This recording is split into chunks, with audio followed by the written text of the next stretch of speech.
Welcome back to Mighty Ride Junkies with another video for Knott's Scary Farm.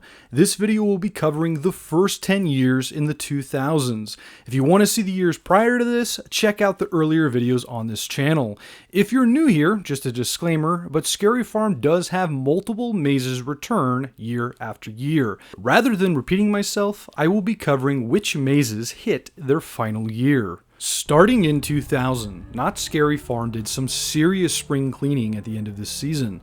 A record 6 mazes saw their final year, some being their only year. But starting with the longest running attraction that ended, which is Camp Gonna Getcha, the retheme for the Timber Mountain Log Ride. The ride had seen some added decorations to its already outdoor theme to give it more of a campfire in the dark woods feel. On top of that, rabies-infected animatronic animals were added to the attraction. Scare actors dressed as bloody Boy Scouts would be attempting to jump scare you throughout the ride. Although the ride did get categorized as a dark humor due to the scenes the dead Boy Scouts were playing out. In 1998, Dead Man's Wharf and Horrorwood Hotel were introduced. In 2000, they officially retired. Dead Man's Wharf focused on a sailor dressed in black who would take his crew to different ports around the world. Except when they would leave these ports, they left behind only bodies. The maze goer spends little time hearing the horror stories that this ship has left behind. Eventually boarding the ship themselves, the maze goer would get close encounters from the crew before coming face to face with the captain, cladded all in black, except for the blood spatters that stained his jacket. Horrorwood Hotel was definitely one of those mazes I hate the fact that I missed. This would have been a dream to experience for horror fans. The maze is supposed to be like a 5-star hotel in Hollywood, except it is consumed by the presence of some great horror movie icons. The bellman acts as your escort throughout your visit as you walk through iconic movie scenes and get close encounters with Freddy Krueger, Hannibal Lecter, the aliens from Alien, Michael Myers, Ghostface, Pinhead and his gang, and Poltergeist, all in one maze. Elvira's Nightmares had premiered just last year, and this year marked its final year. The maze focused on B-movie horror characters, with Elvira making an appearance. Elvira had a very unique contract within a contract for Knott's Scary Farm. In 1996, her management team signed a huge contract to get Halloween parks to have Elvira-themed attractions within their parks. Scary Farm was one of those parks and signed an extension of that contract to include Elvira, or more so Cassandra Peterson, hosting a show within the park. It also prevented any show, maze, or merchandise from being used more than 2 years in a row, which is honestly a money ploy, but there you have it. Now on to the 2 mazes that were one and done. First, Voodoo Witch Project, a play on the film Blair Witch Project that had been released the previous year. You walked into the middle of the woods, very similar to how the movie Blair Witch starts off, before encountering strange voodoo reflections within the fog, walking through a haunted house of some kind, before walking back out into the woods and exiting the maze. This is where the maze failed and why it only lasted 1 year. Most successful mazes have a strong narrative no matter what size the maze is. If Voodoo Witch Project ever had one, it was lost. Maze goers would find themselves within the woods, in a house, in the woods again, and then outside at the conclusion of the maze. The house itself also wasn't very voodoo-y, to say the least. It had more of a mad scientist feel to it.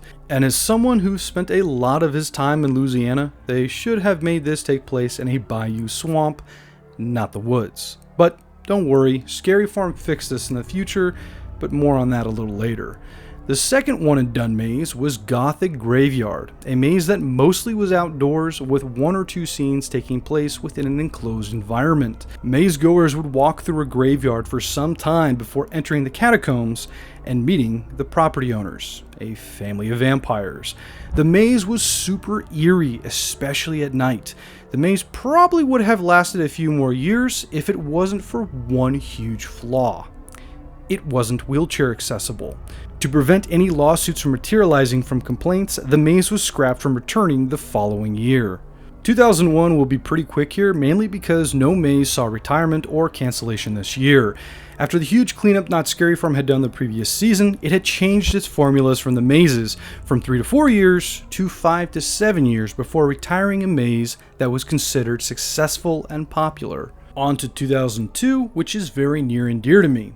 Not because it was the 30th anniversary of the event, not because there were now more mazes than ever, but because this was the very first event I attended at the tender age of 12. My parents had been wanting to go to this event themselves for some time. However, they were worried the event was too scary for me, even though at the time I was obsessed with horror movies.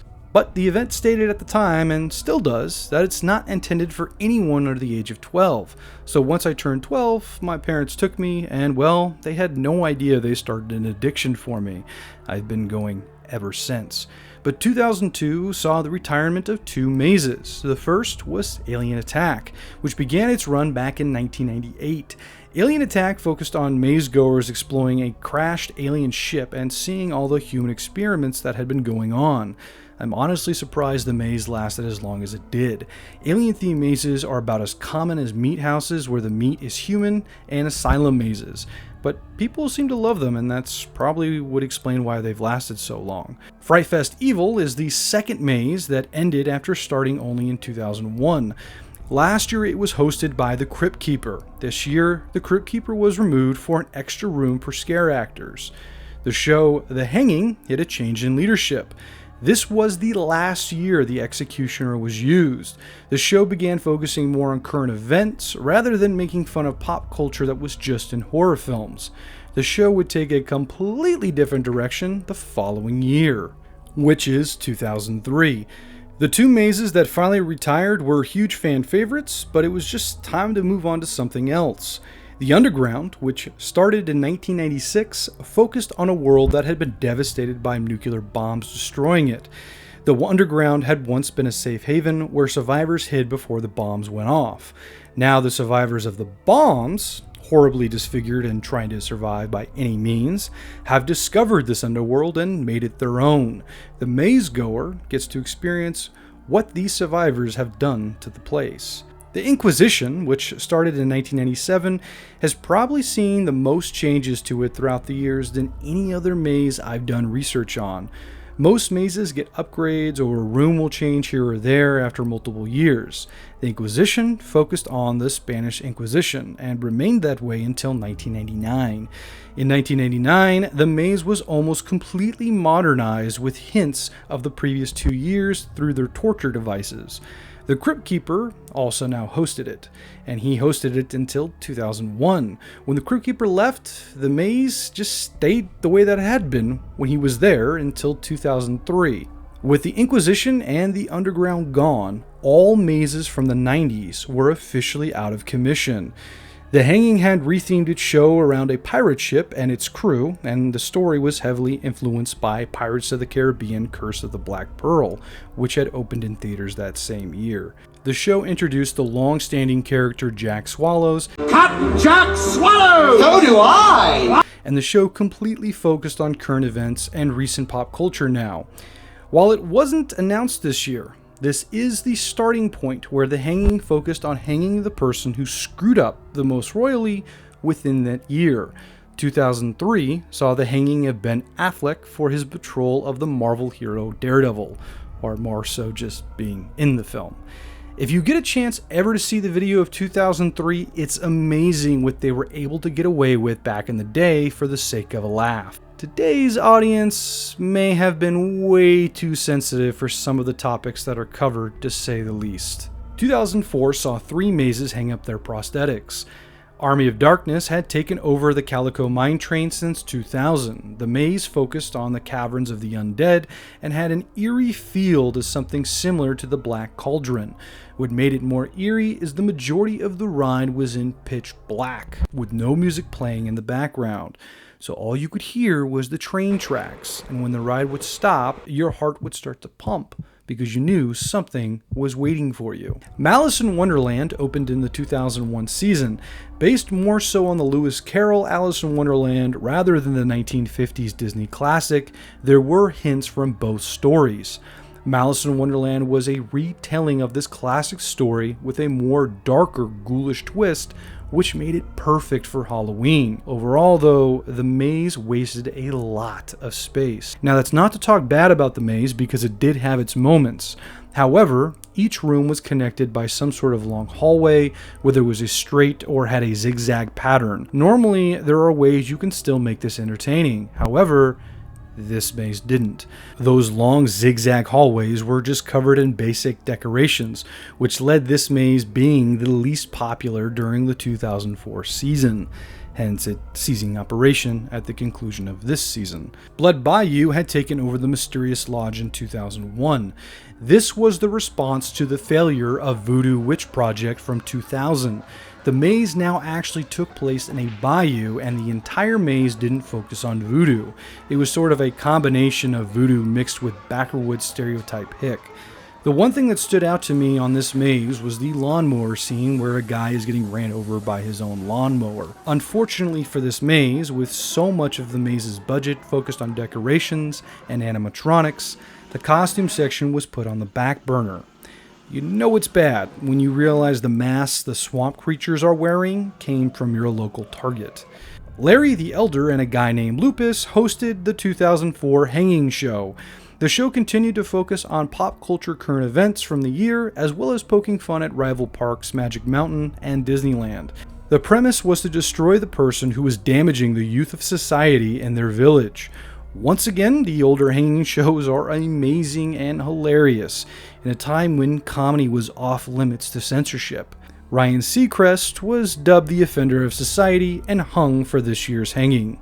2005 saw the Carnival of Carnivorous Clowns in 3D end. Since 2000, maze goers got to go through a funhouse of flesh-eating clowns with 80s metal music playing in the background.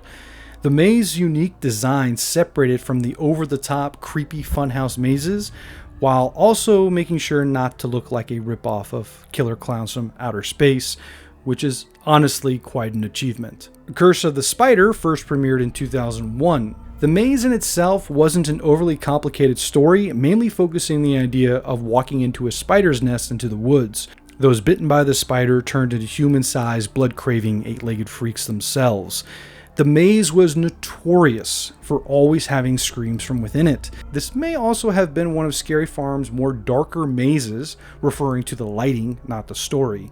The darkness, along with the camouflage decorations, made it extremely hard to see where the scare talent was lying in wake. Jaguar's Temple of Sacrifice began in 2003. Although this technically wasn't a maze, the park did count it in their lineup. In the line queue of the roller coaster Jaguar, decorations and scare talent had been strategically placed throughout the line. The goal was to have another maze to draw crowds into different areas of the parks at different times, but to also bring attention back to the coaster Jaguar, which had some of the shortest wait times in the park on any given day. During the maze's first year, it was pretty successful in bringing back guests to the roller coaster. But the last 2 years, most people were wise to it, and it really didn't change the ride average that significantly to justify keeping the maze. The hanging was now hosted by the Calico Mare and the comedic relief Hangman, the story focusing on hanging the person who ended up destroying the innocence of their little town. And this year it was Tom Cruise. 2006 saw the end of the Red Moon Massacre retheme to the Timber Mountain Log Ride. Red Moon Massacre is honestly my favorite retheme for this ride. Imagine being in a town where everyone is a werewolf when the moon rises.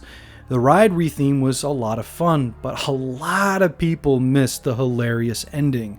Towards the end of the ride, you would be eaten by a werewolf, and some pretty cool decorations would be hanging from the ceiling, showing you were inside the stomach of a wolf.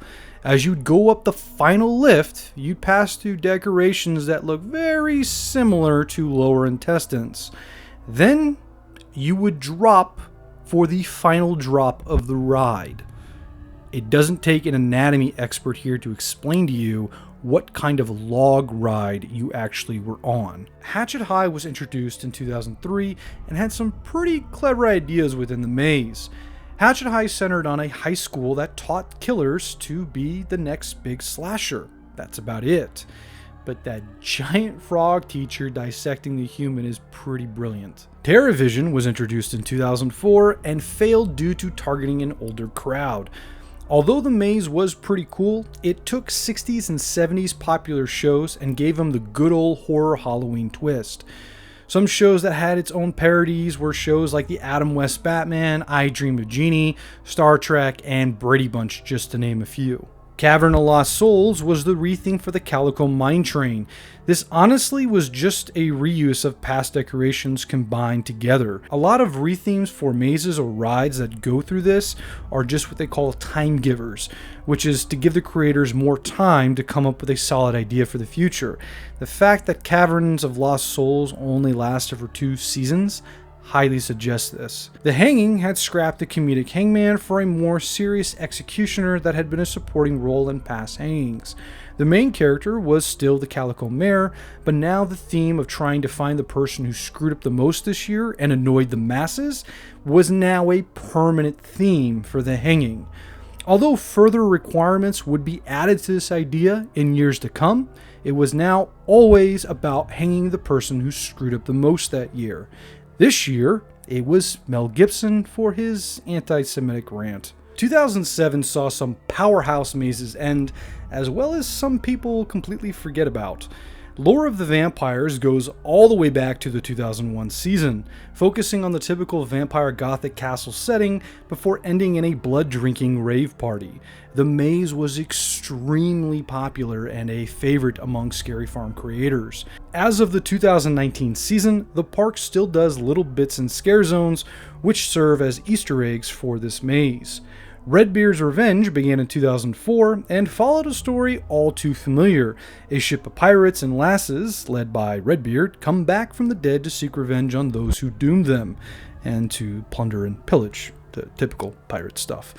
The maze was another popular maze among parkgoers. Dark Realm Laser Rage opened last year and was pretty lame, if I'm being honest. The maze was literally you walking through as laser lights flashed past you. How this was supposed to be scary, I'm not even sure. For 2007, it was announced the maze would receive some major upgrade. This led to a lot of speculation that guests would receive laser guns and play laser tag with the scare actors within the maze. But no, the upgrades were just bigger and more lasers. The only solid thing this maze did for anyone was spawn the idea for infected special ops, but more on that in a different video. Fairy Tales, also introduced in 2006, and focused on more classic children fairy tale stories with a dark twist. This maze was very similar to Mother Noose's Scary Tales from the early 90s, which you can learn more about in the previous video to this series.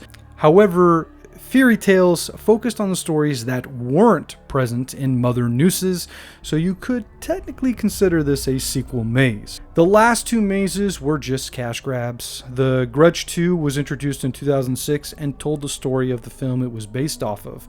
This year, Beowulf made its one and only appearance in Beowulf Labyrinth of Darkness, and while the maze was based more so on the actual story than the film that had released that very same year, it was obvious all this maze was a cash grab. Nothing special about it, and its wait time wasn't anything to cheer about either. However, The Hanging was something to cheer about as it introduced this famous line.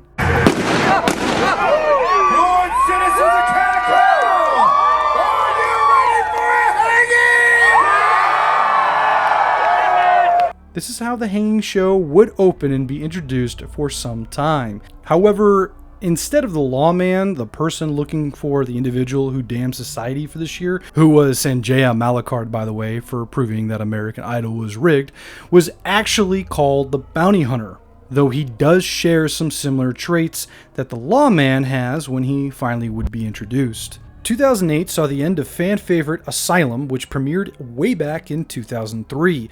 The maze was your typical asylum maze, except the asylum was now occupied by random monsters as well as the insane. Honestly, I'm not a fan of asylum mazes, mainly because they are way overdone and nothing really separates the previous one to the next. Although I will admit, people tend to love them, so ask and you shall receive. That also being said, Asylum is marked as the most popular Knott's Scary Farm maze ever to be constructed. The maze has a permanent marker behind the set near the wooden roller coaster Ghost Rider. During Scary Farm nights, you can pass this part of history. 13 Axe Murder Manor began hosting guests since 2005. The maze would take parkgoers into a maze where 13 members of the family had been murdered in the most grotesque ways with only one thing in common. It was all done by an axe. As the maze goer would further proceed, it was discovered the manor was shrouded into darkness by demonic possession, and demons were starting to search for you. Lost Vegas was a maze that premiered in 2006. The idea of the maze was nothing special, taking elements of the famous Las Vegas and putting a Halloween haunt twist to them. That being said, the maze design was pretty original within the maze. No two rooms were the same, and they even managed to figure out a way to incorporate strippers within the maze to focus on everything adult within Vegas. Of course, the cherry on top was Elvis Presley singing Viva Las Vegas in the background. Although, I may be the only one who enjoyed this maze. The dismantlement of this maze was due to it being the least popular maze since the 2002 season. Ouch. Killer Clown College had only premiered 1 year ago. The maze focused on a school of killer clowns and how to prank their victims to death. There is some unoriginality here, as a lot of elements would remind you of Killer Clowns from Outer Space. Not only that, but if you look at the title for Killer Clowns from Outer Space, you will know that there's a K in clowns instead of C, whereas in the title for the maze, Killer Clown College, it's a C. When that maze title was originally written, that C was a K. I'll let you figure out in one guess why they changed it back to a C. Now that being said, maze was obviously taken down before the 2019 season. The maze did in fact see above average attendance on busier nights. Rather, it was the people behind Knott's Scary Farm deciding to scrap the maze for something better. This is probably because the maze felt way too similar to previous clown mazes. The hanging went through its last year of different rethemes. This year, the entire show centered around a parody of Indiana Jones and the Kingdom of the Crystal Skulls, a movie that a lot of fans, well, hated. For the Lucasfilm junkies out there, next time you want to hate on Rise of Skywalker, try to remember this trash can of a movie. Anyway, the person hung this year was a pretty interesting concept. Daniel Plainview, a character played by Daniel Day-Lewis in the movie There Will Be Blood. No, Daniel Day-Lewis didn't screw up this year. It was more so targeting Daniel Plainview for being an oil man. For those of you scratching your head, if you could drive a car back in 2008, you probably remember the holy hell gas prices that had begun to skyrocket during the year. Since hanging the CEOs of major gas companies would probably have confused most people, they hung Daniel Plainview while shooting all the gas company logos while they watched. And that sounds a lot horrible than it actually was. 2009 saw the end of by far one of the most unrealistic mazes Knott's Scary Farm has ever done. I mean, imagine being told by the Center of Disease Control that a terrible virus has been unleashed on the soil of our lands, so deadly that the best way to combat it is to stay inside your home and prevent any contact with anyone. If you must leave your home, you must wear a hazmat suit. Of course, at some point you would discover the hazmat suit did nothing for you and everyone begins to get infected. Yeah, I just read that from a quote of the idea for this maze during its announcement in 2008.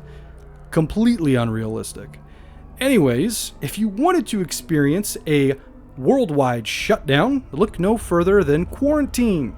There's a lot of confusion on this maze, as a movie of the same name came out in the same opening year of the maze. However, the maze has nothing to do with the movie.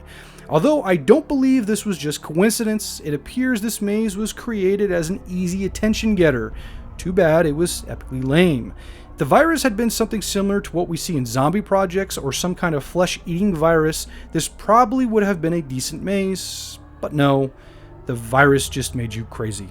So everyone is only wearing colored contacts and minimal makeup. The virus was also called Virus Z, which ironically would be the name of a maze in the future. Pyromaniacs was the retheme for the Timber Mountain Log Ride, which began back in 2007. Despite the name, the ride didn't have any fire effects, but instead engulfed the rider with smoke machines and lighting to give it that effect. For whatever reason, they chose to make the scare actors hillbillies, who set their own moonshine distillery on fire, or it caught on fire on its own. Not really clear on the summary for the retheme. Alien Annihilation began in 2008, and I've come to find out a lot of annual park goers have forgotten about this maze. The idea may not be original, going through an alien spaceship and seeing all the experiments on humans, but the makeup, prosthetics, and animatronics were definitely state-of-the-art for the time. Some of the scare talent was so realistic, I remember unable to tell if they were animatronics, puppets, or real. 2009 finally saw the longest-running host for The Hanging, the Lawman, begin his tenure. Although this year he was by himself, however that is only momentarily. The Lawman would become the iconic host for The Hanging for over a decade. This year, Edward Cullen was hung, although there are a few times he broke character to suggest it was actually Robert Patterson, the actor who plays Edward Cullen, being hung. Either way, Cullen was hung by screwing up vampires and making them sparkle. Of course, if you know anything about vampire lore, you know there is technically only 3 ways you can kill a vampire: stake to the heart, sunburns, or lopping their head off. Hanging is not one of them, and dialogue at the completion of the show suggested that Cullen lived past the hanging event. Whew! That was a long one. When I return, we will be taking a look at the final video for Knott Scary Farm, at least for now. Take care, and until then, be safe.